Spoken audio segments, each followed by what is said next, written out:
টিকটিকি একটা দুষ্ট প্রাণী, এটা মানুষের ক্ষতি করে থাকে। অনিষ্টকারী একটা প্রাণীর নাম হলো টিকটিকি, যার সম্পর্কে হাদিস ও রাসূল করিম সাল্লাল্লাহু আলাইহি সাল্লাম বলেছেন, টিকটিকি হলো অনিষ্টকারী একটি প্রাণী। আল ওয়াজাকুল ফুয়াইসিক, দুষ্ট প্রাণী, অনিষ্টকারী, এটা মানুষের ক্ষতি করে থাকে।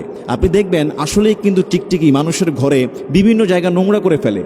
বইয়ের উপরে, টেবিলের উপরে, খাবারের উপরে, বিভিন্ন জায়গায় সে মলত্যাগ করে ওই জায়গাটা নোংরা করে ফেলে। শুধু তাই না, দুজন মানুষ যখন কথা বলে সে ওই সময় শব্দ করে কথার মনোযোগ নষ্ট করার চেষ্টা করে। মিরকাতুল মাফাহতি গ্রন্থে ইবনুল মালিক রহমতুল্লাহ বলেন, টিকটিকির মূল টার্গেট হলো মানুষের খাবার নষ্ট করা, বিশেষ করে লবণ। যদি সে খাবার নষ্ট করতে কাছাকাছি না পৌঁছাতে পারে তাহলে সে উপরে উঠে যায়, ঘরের কোনায়, উপরে, ছাদে, বিভিন্ন জায়গা থেকে সে তার বিষটা নিক্ষেপ করে।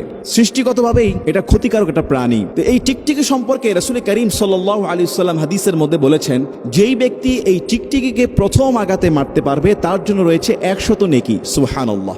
মুসলিম শরীফের এই হাদিসে আরো বলা হয়েছে, প্রথমবারের থেকে দ্বিতীয় আঘাতে হত্যা করলে তার থেকে আরেকটু কম নেকি। তৃতীয় আঘাতে যে ব্যক্তি টিকটিকিকে মারতে পারবে তার জন্য আরেকটু কম নেকি, দ্বিতীয় আঘাতের চেয়েও।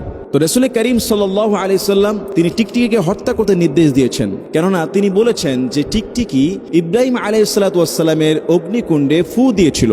নমরুদ যখন সাইয়্যিদুনা ইব্রাহিম আলাইহিস সালাতু ওয়াস সালামকে আগুনের মধ্যে ফেলে দিবে, এমন অবস্থায় পৃথিবীর সমস্ত অন্যান্য প্রাণীরা চেষ্টা করেছিল আগুনটাকে নিবানোর জন্য, কিন্তু টিকটিকি একমাত্র প্রাণী যেটা ইব্রাহিম আলাইহিস সালামের সেই আগুনে ফু দিয়েছিল, আগুন যেন আরো বৃদ্ধি পায়। রাসূল করিম সাল্লাল্লাহু আলাইহি সাল্লাম এই জন্য বলেছেন যে টিকটিকিকে হত্যা করো, বিকতলিল ওয়াইজিক, যে টিকটিকিকে তোমরা হত্যা করো।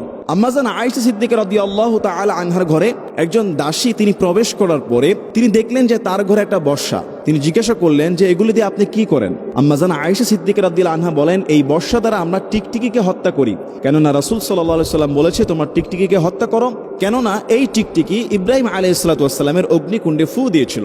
এই টিকটিকি একটা দুষ্ট প্রাণী, অনিষ্টকারী প্রাণী, এবং বর্তমানেও অনেক খবরে আমরা দেখেছি যে এই টিকটিকির মল বিষটা খেয়ে অনেক মানুষ ইন্তেকাল করেছে। টিকটিকির এই মল খেয়ে অনেকেই ইন্তেকাল করেছে, অনেকেই মারা গিয়েছে, এবং এটার ত্বক মারাত্মক ক্ষতিকারক। আজকের যারা চিকিৎসা শাস্ত্রে যারা গবেষণা করে তারাও বলেছে যে টিকটিকি এমন একটা রোগ বহন করে যে ব্যাকটেরিয়া আছে, অ্যান্টিবায়োটিকের চেয়েও টিকটিকির ব্যাকটেরিয়া বেশি শক্তিশালী, প্রবল শক্তিশালী। এজন্য এটা ঝুঁকিপূর্ণ, যে কারো মৃত্যু হতে পারে, এবং সেটা খাবার নষ্ট করে। এজন্য সাবধান, আমরা টিকটিকি থেকে বাঁচার জন্য চেষ্টা করব, এবং যেই ফর্মুলাগুলো রয়েছে যা অবলম্বন করলে টিকটিকি ঘরের মধ্যে থাকবে না সেটা চেষ্টা করব। আর দেখলে যদি আমরা মারতে পারি তাহলে 100 নেকি পাবো, কিন্তু এর মল বিষটা, এর মূত্র, এবং এটা যেন গায়ে না লাগে, এ থেকে আমরা বাঁচার চেষ্টা করব।